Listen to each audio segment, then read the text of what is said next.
It's been 10 years since Super Mario 64 was introduced to the world as a Nintendo 64 launch title, but it still stands out now as one of the greatest, if not the greatest, games of all time. From the moment it starts and you run across the grass outside the princess's castle, it's immediately clear that the development of the game and the development of the N64 controller went hand in hand. The introduction of analog control to a mainstream console, which is of course now standard practice, offers up a sublime slice of tight control pie. Every jump, turn and platform grab is always under your total control, which of course means when there are mistakes, and there will be, again and again and again, you'll always know it's at least your fault. The aforementioned castle is one of the reasons why Mario 64 is so good, acting as a central hub for the 15 different worlds in the game. Each world is then split into 6 stars, some of which you have to tackle in a specific order, some of which you can do based on your own choice. As you complete each task and gain more stars, you can use them to unlock more castle doors and get access to more of the game. You can tend to complete it with just 70 stars, but there's also a star in each world for collecting 100 coins, plus another 15 stars hidden around the castle, and no true gamer is going to be truly happy until they've got all 120. The setup means that even if you're stuck trying to pass a particular challenge, or bored spending so much time in the same place, it's easy to go to another part of the castle and have a go at something else instead.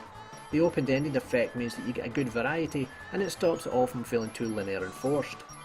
At first, the choice of setting for each of the worlds in the game seemed to have been taken from the big book of platform game cliches. There's the lush green one, the slippy slidey icy world, the desert one, and the slippy slidey ice world again. But Nintendo manages to stop them from ever getting boring, packing every corner of each level with interesting enemies, fun boss characters, giant snowmen, and flying challenges which will drive you crazy as you miss that damn coin for the 10th time. As if the designers themselves were getting more comfortable with the technology available to them, the later levels grab inventiveness by the horns and make it their own. There's entire levels set underwater with sunken pirate ships. There's Tiny Big World, where everything is either tiny or big, depending on which door you use to access it, with stars only collectible based on your size.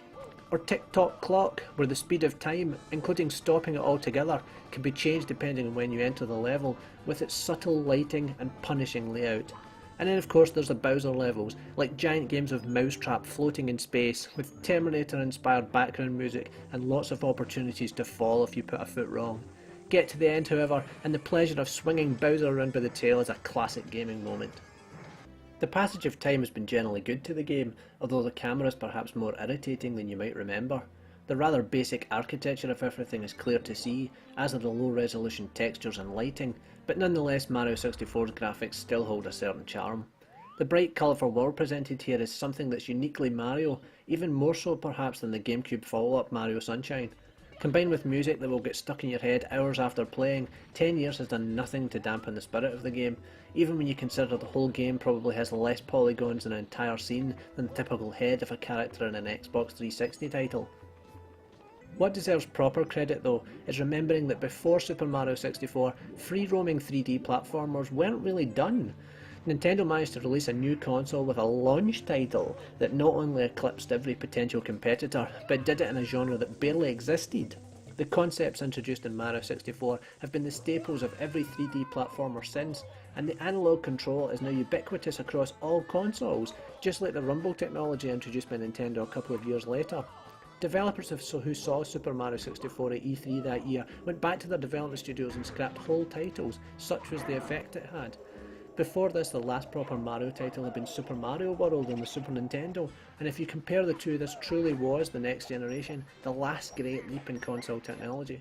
10 years on, Mario 64 is still a lesson in good game design, still as much fun as it ever was, and still the benchmark for launch titles, 3D platformers, and from my point of view, games in general.